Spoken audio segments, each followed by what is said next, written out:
আসসালামু আলাইকুম। আমন্ত্রণ বাংলাভিশন সংবাদে আপনাদের সাথে আছি নাজিয়াত শাহরিন। শুরুতে বিআরবি কেবলস সংবাদ শিরোনাম। দুর্নীতি বেড়ে বিশ্বে বাংলাদেশের অবস্থান 13তম আর দক্ষিণ এশিয়ায় দ্বিতীয়, রিপোর্ট ট্রান্সপারেন্সি ইন্টারন্যাশনালের। এমন তথ্য বিব্রতকর বলছে টিআইবি। অর্থ পাচার রোধে বেড়েছে সরকারের নজরদারি, জানিয়েছেন পরিকল্পনা মন্ত্রী। একনেকে 16,433 কোটি টাকার প্রকল্প অনুমোদন। রংপুরের আইনজীবী রথীশ চন্দ্র হত্যার চাঞ্চল্যকর মামলায় স্ত্রী দীপা ভৌমিকের মৃত্যুদণ্ড, সন্তোষ প্রকাশ রাষ্ট্রপক্ষের আইনজীবী। দেখছিলেন বিআরবি কেবল সংবাদ শিরোনাম। এবারে বিস্তারিত। বিশ্বে দুর্নীতিগ্রস্ত দেশের তালিকায় বাংলাদেশের অবস্থান 13তম আর দক্ষিণ এশিয়ার দেশগুলোর মধ্যে দ্বিতীয় সর্বোচ্চ দুর্নীতিগ্রস্ত। দুর্নীতির সূচকে এমন অবস্থানকে বিব্রতকর বলছে transparency international Bangladesh, TIB. Banking খাতে সুশাসনের অভাব, দায়ীদের শাস্তি না হওয়া সহ বিভিন্ন কারণেই দুর্নীতি বেড়েছে বলে মনে করে সংস্থাটি। তবে সরকারের বর্তমান দুর্নীতি বিরোধী কঠোর অবস্থানকে ইতিবাচক হিসেবেই দেখছে তারা।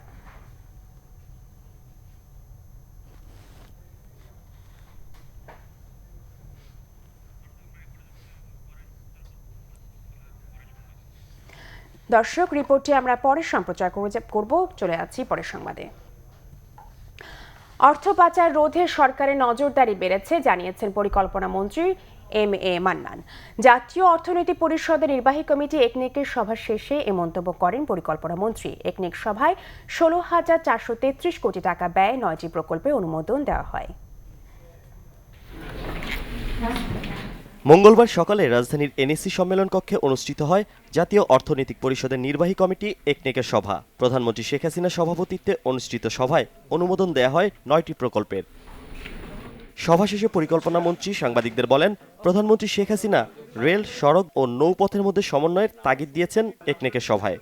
রেল, নৌ, সড়ক তিনটাতে যেন আমরা সমন্বয়ের জন্য কাজ করি, সমন্বিত ব্যবস্থা গড়ে উঠবে। সিলেটে ট্রেন কিনবো, আমি খুলনা যাব, যে মাঝে স্টিমার থাকে, রেল থাকে, ওইটা ওর মধ্যে ইনক্লুড করা যাবে।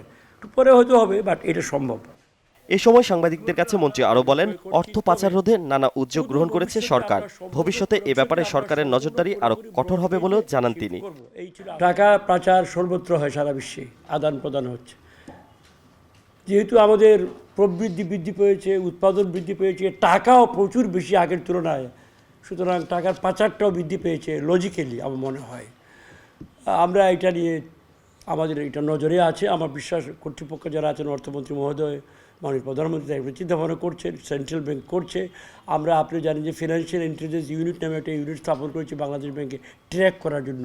ব্যাংকগুলোর উপর নির্দেশনা আছে যে 10 লাখ টাকা না 5 লাখ টাকার চেক পেলেই জিজ্ঞেস করো কোথায় পেয়েছেন, ব্যাখ্যা দেন ইত্যাদি। অনুমোদন পাওয়া প্রকল্পগুলোর কাজ দ্রুত বাস্তবায়নে প্রধানমন্ত্রীর কঠোর নির্দেশনার কথাও জানান পরিকল্পনা মন্ত্রী। কর্তৃপক্ষ তারা কথা দিয়েছেন। সানজিদ আহমেদ, বাংলাভিশন, ঢাকা। রংপুরের আইনজীবী রথীশ চন্দ্র হত্যার চাঞ্চল্যকর মামলায় তার স্ত্রী দীপা ভৌমিককে মৃত্যুদণ্ড দিয়েছে আদালত। দুপুরে রংপুর জেলার সিনিয়র দায়রা জজ আদালতের বিচারক এ.বি.এম. নিজামুল হক এ আদেশ দেন। এর আগে মামলার প্রধান আসামি রথীশ চন্দ্রের স্ত্রী দীপা ভৌমিক ওরফে স্নিগ্ধাকে রংপুর কেন্দ্রীয় কারাগার থেকে জেলা দায়রা জজ আদালতে নিয়ে আসা হয়। রায় ঘোষণার সময় তিনি আদালতেই ছিলেন। এ মামলার চার্জশিটভুক্ত অন্য আসামি স্নিগ্ধার প্রেমিক কামরুল ইসলাম বন্দী থাকা অবস্থায় মারা যান গত বছরের 10 নভেম্বর। গত বছরের 29 মার্চ রাতে পরকীয়ার জেরে আইনজীবী রথীশ চন্দ্র ভৌমিককে ঘুমের ওষুধ খাইয়ে শ্বাসরোধে হত্যা করা হয়। এই ঘটনায় স্বীকারোক্তি দেন তার স্ত্রী স্নিগ্ধা। রায়ে সন্তোষ জানিয়েছেন পিপি আব্দুল মালিক। রথীশ চন্দ্র রংপুর জেলা আওয়ামী লীগের আইন বিষয়ক সম্পাদক, জেলা আইনজীবী সমিতির সহ সাধারণ সম্পাদক ছিলেন। এছাড়া জাপানি নাগরিক কুনিও হোশি ও মাজারে খাদেম হত্যা মামলার সরকারি কৌশলীও ছিলেন তিনি। বিশ্বে দুর্নীতিগ্রস্ত দেশের তালিকায় বাংলাদেশের অবস্থান 13তম আর দক্ষিণ এশিয়ার দেশগুলোর মধ্যে দ্বিতীয় সর্বোচ্চ দুর্নীতিগ্রস্ত। দুর্নীতির সূচকে এমন অবস্থানকে বিব্রতকর বলছে transparency international Bangladesh, TIB. Banking খাতে সুশাসনের অভাব, দায়ীদের শাস্তি না হওয়া সহ বিভিন্ন কারণে দুর্নীতি বেড়েছে বলে মনে করে সংস্থাটি। তবে সরকারের বর্তমান দুর্নীতি বিরোধী কঠোর অবস্থানকে ইতিবাচক হিসেবেই দেখছে তারা। মঙ্গলবার ২৩তম বারের মতো বিশ্বব্যাপী দুর্নীতির ধারণাসূচক প্রকাশ করেছে জার্মানির বার্লিন ভিত্তিক প্রতিষ্ঠান ট্রান্সপারেন্সি ইন্টারন্যাশনাল। ২০১৮ সিপিআইয়ে ১৮০টি দেশের মধ্যে ৮৮ স্কোর নিয়ে সবচেয়ে কম দুর্নীতিগ্রস্ত দেশ ডেনমার্ক। এরপরই দ্বিতীয়তে রয়েছে নিউজিল্যান্ড, তৃতীয় অবস্থানে ফিনল্যান্ড, সিঙ্গাপুর, সুইডেন ও সুইজারল্যান্ড। অন্যদিকে সবচেয়ে দুর্নীতিগ্রস্ত দেশ সোমালিয়া, দ্বিতীয়তে সুদান, তৃতীয়তে ইয়েমেন ও উত্তর কোরিয়া। টিআইবির প্রতিবেদনে বিশ্বের দুর্নীতিগ্রস্ত দেশের তালিকায় বাংলাদেশের অবস্থান ১৩তম, যা ২০১৭ তুলনায় ৪ ধাপ নিচে। দুর্নীতিতে দক্ষিণ এশিয়ার ৮টি দেশের মধ্যে বাংলাদেশের অবস্থান দ্বিতীয়, আর এশিয়ার ৩১টি দেশের মধ্যে চতুর্থ। আমাদের 2 পয়েন্ট অবনতি হয়েছে শতকরা হারে, এবং বাংলাদেশের র্যাঙ্কিংয়ের বিবেচনায় অবস্থানটা আরও বিব্রতকর, কারণ বাংলাদেশের র্যাঙ্কিং উপর থেকে যদি হিসাব করা হয় ১৮০টি দেশের মধ্যে আমরা এবার ১৪৯তম স্থান পেয়েছি, যেটি ২০১৭ সালের তুলনায় ৬ স্টেপ নিচে, ৬ ধাপ নিচে। আর যদি সূচকের নিম্নক্রম হিসাবে বা নিচের দিক থেকে হিসাব করা হয়, তাতেও বাংলাদেশের অবস্থান ৪ ধাপ নিচে নেমেছে। অর্থাৎ এটা আমরা ১৩তম স্থানে আছি, যেটি গতবার ২০১৭তে আমরা ছিলাম ১৭তম নিচ থেকে হিসাব করলে। যে আমরা যদি তালিকার উপর দিক থেকে হিসাব করি তাহলে বাংলাদেশের অবস্থান ৬ ধাপ কমেছে, আর যদি নিচের দিক থেকে হিসাব করা হয় তাহলে বাংলাদেশের অবস্থান ৪ ধাপ কমেছে, এবং স্কোর, যেটা গুরুত্বপূর্ণ, স্কোর আমাদের 2 পয়েন্ট কমেছে গতবার ২০১৭-এর তুলনায়। টিআইবি বলছে শাস্তি নিশ্চিত না হওয়ায় দুর্নীতি দিন দিন বাড়ছে। ঋণ খেলাপি, অবৈধ অর্থ পাচার, ভূমি দখলের মতো অপরাধ দমনের পাশাপাশি দুর্নীতি দমন কমিশনকে শক্তিশালী করার পরামর্শ তাদের। সেই সাথে দুর্নীতি দমনে সরকারের রাজনৈতিক সদিচ্ছারও প্রশংসা করেছে সংস্থাটি। যে বাংলাদেশে যারা হাই প্রোফাইল দুর্নীতির অভিযোগে অভিযুক্ত বা যাদের বিরুদ্ধে অভিযোগ রয়েছে উচ্চ পর্যায়ের ব্যক্তিবর্গ, তাদের ক্ষেত্রে খুব কম ক্ষেত্রেই তাদেরকে বিচার আয়ত্তায়না সম্ভব হয় বা দৃষ্টান্ত রয়েছে। আমাদের ব্যাংকিং এবং ফাইন্যান্সিয়াল সেক্টরে অবারিত যেই স্ক্যান্ডাল এবং দুর্নীতির যে ঘটনাগুলো, বিশেষ করে লোন ডিফল্ট বা ঋণ খেলাপি এবং জালিয়াতির একটা দৃষ্টান্ত রয়েছে বা এই সূচকে পড়ে থাকতে পারে। আমাদের ক্রমবর্ধমান এবং অত্যন্ত বিব্রতকরভাবে বাংলাদেশ থেকে অবৈধ অর্থ পাচারের যে বিষয়টি, সেটি অবশ্যই এই সূচকে বিবেচিত হয়ে থাকতে পারে। দুর্নীতির এই সূচক রাজনৈতিক উদ্দেশ্য প্রণোদিত নয় বলেও দাবি টিআইবির। তাইমুর রশিদ, বাংলা ভিশন, ঢাকা। আওয়ামী লীগের প্রেসিডিয়াম সদস্য ও 14 দলের মুখপাত্র মোহাম্মদ নাসিম বলেছেন, প্রয়োজনে 14 দলীয় জোটের শরিকরা সংসদে বিরোধী দলের ভূমিকা পালন করবে। আওয়ামী লীগের সাবেক সাধারণ সম্পাদক সৈয়দা আশরাফের মৃত্যুতে মঙ্গলবার আয়োজিত এক শোক সভায় মোহাম্মদ নাসিম বলেন, 14 দল একটি আদর্শিক জোট। জোটের অনেক অভিজ্ঞ সদস্য সংসদে আছেন। তারা সরকারের যে কোনো ভুল ত্রুটির বিরুদ্ধে উচ্চ কণ্ঠ হবেন। বিএনপি ও জাতীয় ঐক্যফ্রন্টের নির্বাচিত সদস্যদের সংসদে যাওয়ার আহ্বান জানিয়ে নাসিম বলেন, অন্যের ওপর রাগ করে মাটিতে ভাত খাওয়ার কোনো অর্থ হয় না। চায়ের দাওয়াতে না গেলেও অভিমান ভুলে সংসদে যাওয়ার আহ্বান জানান তিনি। উপজেলা নির্বাচনে 14 দলের জোটগতভাবে অংশ নেওয়ার কোনো সুযোগ নেই বলে জানান তিনি। নাসিম বলেন, জোটের সদস্য দলগুলো আলাদাভাবে তাদের পূর্ণ শক্তি নিয়ে উপজেলা নির্বাচনে অংশ নেবে। অনেক অভিজ্ঞ পার্লামেন্টারিয়ান 14 দলের মধ্যে এখনো আছে, যারা পার্লামেন্টের সদস্য নির্বাচিত হয়েছে। তার পার্লামেন্টে যে সঠিকভাবেই প্রয়োজনে বিরোধী দলের ভূমিকা পালন করবে। বিরোধী দল মানে বিরোধী দলের কণ্ঠ তারা উচ্চারণ করবে। আনুষ্ঠানিক বিরোধী দল নয়, কিন্তু বিরোধী দলের মতোই সরকার কোনো ভুল ত্রুটি হলে সমালোচনা করবে, অবশ্যই করবে সমালোচনা। মুন্সিগঞ্জ সদরের রামপালের বল্লালবাড়ি এলাকায় খননে প্রত্নতাত্ত্বিক নিদর্শনে আলামত পাওয়া গেছে। প্রত্নতাত্ত্বিকদের ধারণা এখানেই ছিল সেন বংশের রাজা বল্লাল সেনের রাজপ্রাসাদ।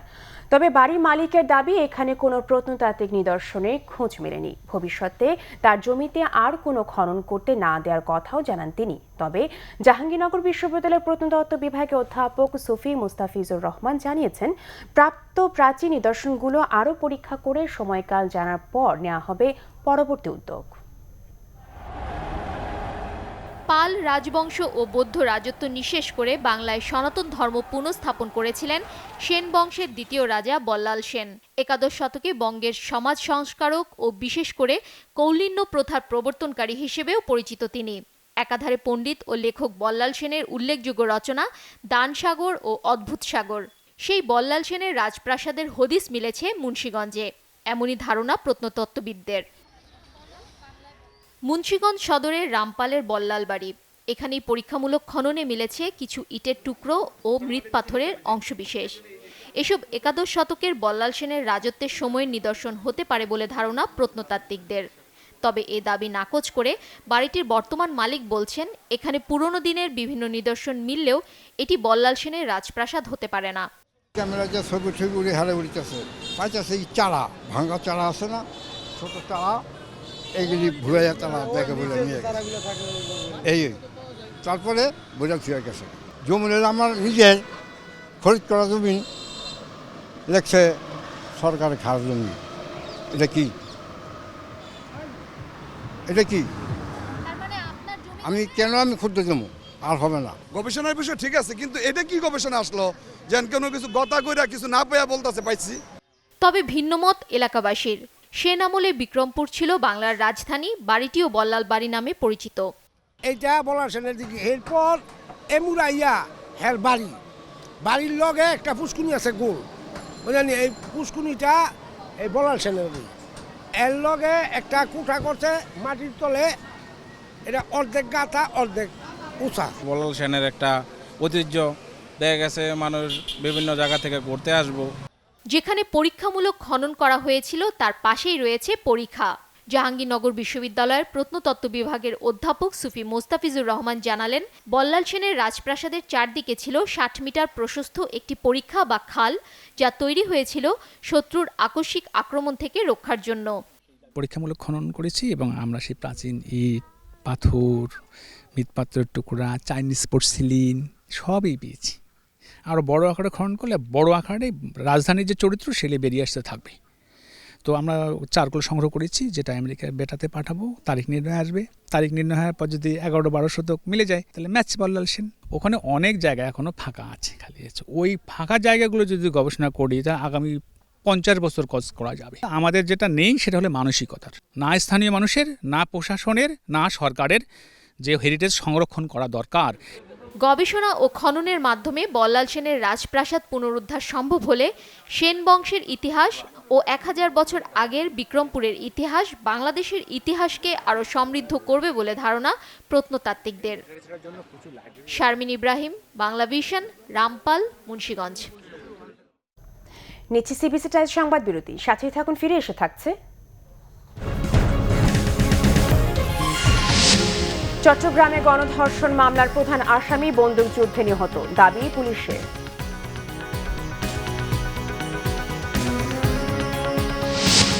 বিপিএল চট্টগ্রাম পর্বে চলছে Chittagong Comilla high voltage match, toss জিতে ব্যাটিংয়ে স্বাগতিকরা।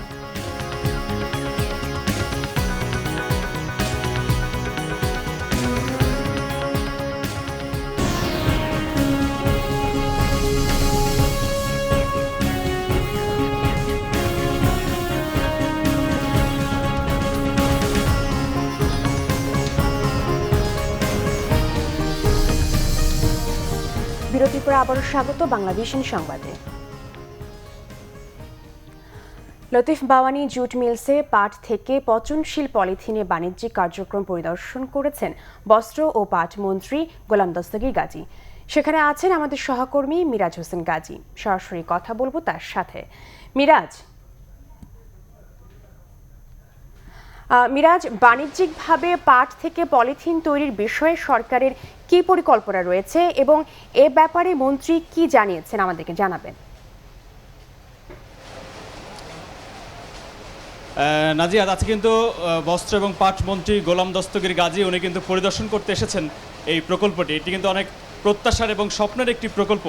এই পাট থেকে যে সোনালী ব্যাগ উৎপাদন করা হচ্ছে এটি বহুল প্রত্যাশিত একটি প্রকল্প এবং বাংলাদেশে কিন্তু এটি প্রথম যে পরিবেশ বান্ধব, শতভাগ পরিবেশ বান্ধব একটি প্রকল্প হাতে নেওয়া হয়েছে এবং সেই পলিথিনের ব্যাগ এর মধ্যে কিন্তু উৎপাদন শুরু হয়ে গেছে, যেটি আজকে পরিদর্শনে এসেছিলেন পাট এবং বস্ত্রমন্ত্রী গোলাম দস্তগীর গাজী। উনি আসলে কি পরিকল্পনা আছে সরকারের সেই বিষয়টি ওনার সাথে আমরা কথা বলতে চাই। মাননীয় মন্ত্রী, একটু জানতে চাচ্ছিলাম যে এই যে সোনালী ব্যাগ অনেক প্রত্যাশিত এবং স্বপ্নের একটি প্রকল্প, আজকে সেটি আমরা দেখেছি যে ব্যাগ উৎপাদন শুরু হয়ে গেছে, আপনি পরিদর্শন করতে এসেছেন, আপনাদের কি পরিকল্পনা আছে এই ব্যাগটি নিয়ে? আমরা এই সোনালী ব্যাগ আমাদের বিরাট আশা, যেহেতু আমাদের জুট ওয়েস্টেজ দিয়ে, জুটে যেটা ফেলে দেওয়া হয়, জুট ওয়েস্টেজ দিয়ে সেটাকে আমরা নানা এক্সপেরিমেন্ট করে আমাদের মোবারক সাহেব একটা সায়েন্টিস্ট তিনি আবিষ্কার করেছেন তিনি কীভাবে জুট ওয়েস্টেজ থেকে আস্তে আস্তে এই সোনালি কালারটাকে সাদা কালার পলিথিন কালার করে এটা পলিথিন আকারে পলিথিনের মধ্যে ব্যাগ করে তারপর শপিং ব্যাগ কিংবা ডাস্ট যেখানে ময়লা ফেলার ব্যাগ যে কোনো ব্যাগ তৈরি করার জন্য যে আবিষ্কার করেছেন সেটাকে আমরা খুব আশাবাদী। অলরেডি একটা মিনি পাইলট প্রজেক্ট হিসেবে আমরা একটা প্রোডাকশন করেছি, অল্প প্রোডাকশন। এরপরে আমরা একটু বড় আকারে পাইলট প্রজেক্ট শুরু করেছি। এটা হয়তো আমরা এই বছরের মধ্যে শেষ করতে পারবো। বড় আকারের প্রজেক্ট আমরা কতদিনের মধ্যে দেখব, সাধারণ মানুষের কাছে কবে পৌঁছাবে? এই পাইলট প্রজেক্ট থেকে আমরা একটা হয়তো ডেইলি 3-4 টন প্রোডাকশন করতে পারবো। ডেইলি 3-4 টন প্রোডাকশন করতে পেরে এইটা আমরা মার্কেটে দেবো। মার্কেটে জনপ্রিয়তা যাচাই করে তারপর আমরা বড় প্রজেক্টে যাব। কারণ এটা আমার যে বিষয় আমরা অলরেডি এক্সপেরিমেন্ট করেছি, এটা মার্কেটে ধরেছে এবং তার ওয়েট ক্যাপাসিটি পলিথিন সাধারণ পলিথিন থেকে 1.5 গুণ বেশি হয়। আমরা খুব আশাবাদী এবং এটা বায়োডিগ্রেডেবল। একটা বিষয় জানতে চাচ্ছিলাম, সেটা হচ্ছে যে প্রকল্পটি অনেক প্রত্যাশিত স্বপ্নের প্রকল্প আপনারা বলছেন, কিন্তু আমরা জানি যে সেখানে নানা রকম কিছু জটিলতা আছে, বিশেষ করে অর্থনৈতিক কিছু জটিলতার খবর আমরা পাচ্ছি। এই বিষয়টা আপনি আসলে কিভাবে দেখছেন বা সমাধান কিভাবে করবেন? আমি জানি না, আমি নতুন এসেছি। আমি থাকলে কোনো অর্থনৈতিক জটিলতা থাকবে না। এখন নিশ্চয়ই আপনি সেটি দেখবেন। হ্যাঁ, নিশ্চয়ই আমি এটা দেখবো, কারণ আমি ম্যান অফ ইন্ডাস্ট্রি কীভাবে চালাতে হয় আমি জানি। আমি ইনশাল্লাহ সফল হবে। জি, ধন্যবাদ মাননীয় মন্ত্রী আপনাকে। নাজিয়া, শুনছিলেন যে উনি যেটি বলছিলেন যে এই প্রকল্পটিকে সাধারণ মানুষের কাছে খুব দ্রুত পৌঁছে দেওয়ার জন্য তিনি বেশ কিছু কার্যক্রম হাতে নিয়েছেন এবং অর্থনীতি যে সংকটের খবরটি আমরা জেনে আসছি সেটিও তিনি সমাধান করবেন। আমরা চেষ্টা করব পরবর্তী বুলেটিনগুলোতে এ বিষয়ে আরও বিস্তারিত তুলে ধরার জন্য।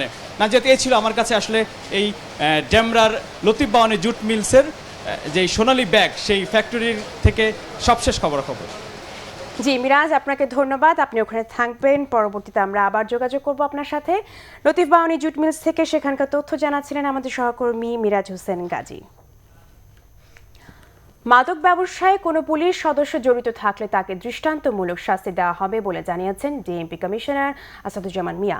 মঙ্গলবার সকালে রাজধানী বাড্ডায় আফতাবনগরে আইন শৃঙ্খলা রক্ষায় 125টি সিসিটিভি ক্যামেরা উদ্বোধন করে তিনি একথা বলেন। মাদক ব্যবসায় জড়িতরা যত ক্ষমতাশালী হোক, কাউকে ছাড় না দেওয়ার ঘোষণা দেন তিনি। জঙ্গি ও সন্ত্রাসবাদের মতো মাদক ব্যবসায়ীদের শেকড়ও উপড়ে ফেলার দাবি করেন আসাদুজ্জামান মিয়া। নাগরিক তথ্য সংগ্রহের কারণে রাজধানী অপরাধ কমে এসেছে বলে জানান তিনি। এর আগে পুলিশ সেবা সপ্তাহ উদ্বোধন করেন ডিএমপি কমিশনার। সচেতনতার অংশ হিসেবে একটি বর্ণাঢ্য র্যালি বের করা হয়। শ্রীলঙ্কায় জব্দ বিপুল পরিমাণ মাদক দ্রব্য চোরাচালানের সঙ্গে জড়িত আন্তর্জাতিক মাদক চোরাচালান চক্রে 5 সদস্যকে গ্রেফতার করেছে র্যাব। মঙ্গলবার রাতে রাজধানী বিমানবন্দর এলাকার কাওলাত হেকে গ্রেফতার করা হয় ফাতেমা ইমাম তানিয়া, আফসানা মিমি, সালমা সুলতানা, বাঁধন ও রুহুল আমিন নামে 5 মাদক ব্যবসায়ীকে। সংবাদ সম্মেলনে র্যাব কর্মকর্তা জানান, গেল বছরের ডিসেম্বরে শ্রীলঙ্কায় জব্দ করা 304 কেজি হেরোইনের ঘটনায় গ্রেফতারকৃতরা জড়িত। তাদের নিয়ন্ত্রক আরিফ উদ্দিন নামে এক বাইং হাউস মালিক। ব্যবসার আড়ালে আন্তর্জাতিক মাদক সিন্ডিকেট গড়ে তোলেন তিনি। এই সিন্ডিকেটে 15 থেকে 20 জন জড়িত বলে দাবি র্যাবের। দেশের অভ্যন্তরে মাদক ব্যবসার সঙ্গে চক্রটি জড়িত বলে জানায় র্যাব। আশুলিয়ার মরাগাঙে ইট বোঝাই ট্রাক নিয়ন্ত্রণ হারিয়ে খাদে পড়ে 4 জন নিহত হয়েছে। সকালে বাইপাইল আবদুল্লাপুর মহাসড়কের মরাগাং এলাকার একটি ইটভাটা থেকে বের হওয়ার সময় নিয়ন্ত্রণ হারায় ট্রাকটি। পরে পাশে তুরাগ নদীতে পড়ে যায়। ট্রাকটিতে চালক সহ 7 শ্রমিক ছিল। এর মধ্যে 3 জন সাঁতরে তীরে উঠলেও নিখোঁজ হন 4 জন। তলিয়ে যাওয়া ট্রাকটিতে ফায়ার সার্ভিসের ডুবুরি দল অভিযান চালায়। উদ্ধার করা হয় চালক মুজাহিদ হোসেন সহ আরও 3 জনের মৃতদেহ। চট্টগ্রাম মহানগরীতে গুলিতে 1 জন নিহত হয়েছে। পুলিশের দাবি, নিহত শাহাবুদ্দিন গণধর্ষণ মামলার আসামি। এই ঘটনায় গ্রেফতার হয়েছে আরও 1 জন। ভোরে ফিরিঙ্গি বাজারে মেরিনার্স রোডে এই ঘটনা ঘটে। পুলিশ জানায়, গেল শনিবার এক ছাত্রীকে তুলে নিয়ে ধর্ষণের অভিযোগ পায় পুলিশ। সোমবারও ওই মেয়েটিকে আবার তুলে নেওয়ার চেষ্টা করা হয়। বিষয়টি জানতে পেরে পুলিশ চকবাজারে ডিসি রোড এলাকায় অভিযান চালিয়ে শ্যামলকে গ্রেফতার করে। তার দেয়া তথ্যে শাহাবুদ্দিনকে ধরতে ফিরিঙ্গি বাজারে গেলে সেখানে পুলিশের সাথে গোলাগুলিতে শাহাবুদ্দিন নিহত হয়। নিহত শাহাবুদ্দিন এবং গ্রেফতার শ্যামল দুজনই গাড়ি চালক। খিরসাপাত আম জিআই বা ভৌগোলিক নির্দেশক পণ্য হিসেবে নিবন্ধন পাওয়ায় আনন্দ বইছে চাঁপাইনবাবগঞ্জে। ইলিশ ও জামদানির পর দেশের তৃতীয় জিআই পণ্য হিসেবে নিবন্ধন পেল খিরসাপাত। এর ফলে দেশে আমের উৎপাদন বৃদ্ধির পাশাপাশি আম কেন্দ্রিক অর্থনীতি জোরদার হবে বলে মনে করছেন সংশ্লিষ্টরা। আমের রাজধানী চাঁপাইনবাবগঞ্জে 250 জাতের আমের মধ্যে সবচেয়ে সুস্বাদু ও জনপ্রিয় খিরসাপাত। জেলার বাইরে এটি হিমসাগর নামেও পরিচিত। বাণিজ্যিকভাবে চাষ হওয়া সুস্বাদু জাতের এই আম দেশের চাহিদা মিটিয়ে গত 4 বছর ধরে ইউরোপ ও মধ্যপ্রাচ্য সহ বিশ্বের বিভিন্ন দেশে রপ্তানিও হচ্ছে। তাই আম চাষি ও ব্যবসায়ী সংগঠনগুলো খিরসাপাত আমকে জিআই পণ্য হিসেবে স্বীকৃতির দাবি করে আসছিল দীর্ঘদিন ধরে। এই স্বীকৃতি অনেক বড় প্রাপ্তি বলে মনে করছেন জেলার সর্বস্তরের মানুষ। খিরসাপাত আমাদের স্বীকৃতি পেল, এটা চাঁপাইনবাবগঞ্জবাসীর জন্য একটা বড় পাওয়া। খিরসাপাত আম মানেই বাংলাদেশ আর চাঁপাইনবাবগঞ্জ। স্বীকৃতি পাওয়ার পরে মানুষের ভিতরে একটা আলাদা অনুভূতির সৃষ্টি হয়েছে যে আমরা আরও এটার চাষ আরও বেশি করব এবং বেশি ভালোভাবে ভালো মানের আম তৈরি করব। সংশ্লিষ্টরা বলছেন জিআই সনদ পাওয়ায় দেশীয় এবং আন্তর্জাতিকভাবে লাভবান হবে জেলার খিরসাপাত আম। রপ্তানির আরও বেশি সুযোগ তৈরি হবে। বিশ্বের অন্য কোনো দেশ আর কখনোই খিরসাপাত আম হিসাবে এটাকে পরিচিতি লাভ করতে পারবে না। উত্তরোত্তর এই ভৌগোলিক নির্দেশক হিসাবে খিরসাপাত আম ওয়ার্ল্ড ফেমাসে উঠবে। খিরসাপাত এখন পণ্য হিসাবে দেশে এবং বিদেশে বাজারজাত করার জন্য বিরাট একটি সুযোগ সৃষ্টি হলো, যেটি কয়েক বছর থেকে যে আমের বিপর্যয় এবং আর্থিক ক্ষতি সেটি থেকে কাটিয়ে ওঠার জন্য আমাদের বিরাট কাজে লাগবে।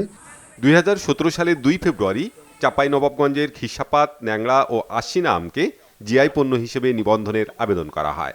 এর মধ্যে খিরসাপাত আমকেই স্বীকৃতি দেয় পেটেন্ট ডিজাইন অ্যান্ড ট্রেডমার্কস অধিদপ্তর।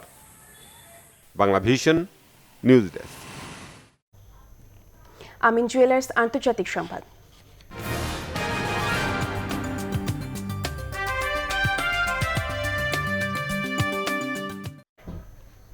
এবার চীনের হুয়াওয়ের শীর্ষ নির্বাহী মেং ওয়াংজুর বিরুদ্ধে ব্যাংক জালিয়াতি ও প্রযুক্তি চুরির অভিযোগ তুলে ক্রিমিনাল চার্জ করেছে মার্কিন যুক্তরাষ্ট্র। তবে এ অভিযোগ অস্বীকার করেছে মেং ওয়াংজু ও তার প্রতিষ্ঠান। সোমবার মার্কিন বিচার বিভাগ চীনের বৃহৎ মোবাইল প্রতিষ্ঠান হুয়াওয়ের শীর্ষ অর্থ নির্বাহীর বিরুদ্ধে ওই ক্রিমিনাল চার্জ তোলে। মার্কিন acting attorney general Matthew Whitaker জানান, মার্কিন নিষেধাজ্ঞা অমান্য করে ইরানের সঙ্গে ব্যবসার জন্য চুক্তিবদ্ধ হওয়া সহ আইন ভঙ্গের অপরাধে মেং ওয়াংজুর বিরুদ্ধে একাধিক অভিযোগ তুলে ভিন্ন ভিন্ন প্রায় 24টি মামলা করা হয়েছে। আগামীতে যেন চীনা নাগরিকরা আইন ভঙ্গের ব্যাপারে সতর্ক থাকে সে ব্যাপারে হুঁশিয়ারি দিয়েছেন মার্কিন অ্যাটর্নি জেনারেল। গত ডিসেম্বরে 1 তারিখে হুয়াওয়ের ওই প্রধান অর্থ নির্বাহীকে ট্রাম্প প্রশাসনের অনুরোধে কানাডায় আটক করা হয়। এরই জের ধরে কানাডা, চীন ও যুক্তরাষ্ট্রের স্বাভাবিক সম্পর্কে চির ধরে। সংবাদ শেষ করব বিআরবি কেবল শিরোনামগুলো আরেকবার জানিয়ে। দুর্নীতি বেড়ে বিশ্বে বাংলাদেশের অবস্থান 13তম আর দক্ষিণ এশিয়ায় দ্বিতীয়। রিপোর্ট ট্রান্সপারেন্সি ইন্টারন্যাশনালের এমন তথ্য বিব্রতকর বলছে টিআইবি। অর্থ পাচার রোধে বেড়েছে সরকারের নজরদারি, জানিয়েছেন পরিকল্পনা মন্ত্রী। একনেকে 16,433 কোটি টাকার প্রকল্প অনুমোদন।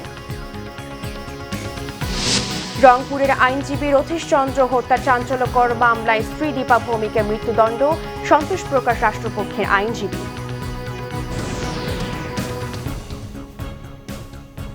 এই ছিল এখনকার মতো। পরের সংবাদ বিকেল 4টায়, তার আগে 3টায় রয়েছে নিউজ টপ 10 দেখার আমন্ত্রণ রইল। এছাড়া ফেসবুকে বাংলাভিশন সংবাদ সরাসরি দেখতে লগ ইন করতে পারেন facebook.com/বাংলাভিশনে। এতক্ষণ সাথে থাকার জন্য ধন্যবাদ সবাইকে।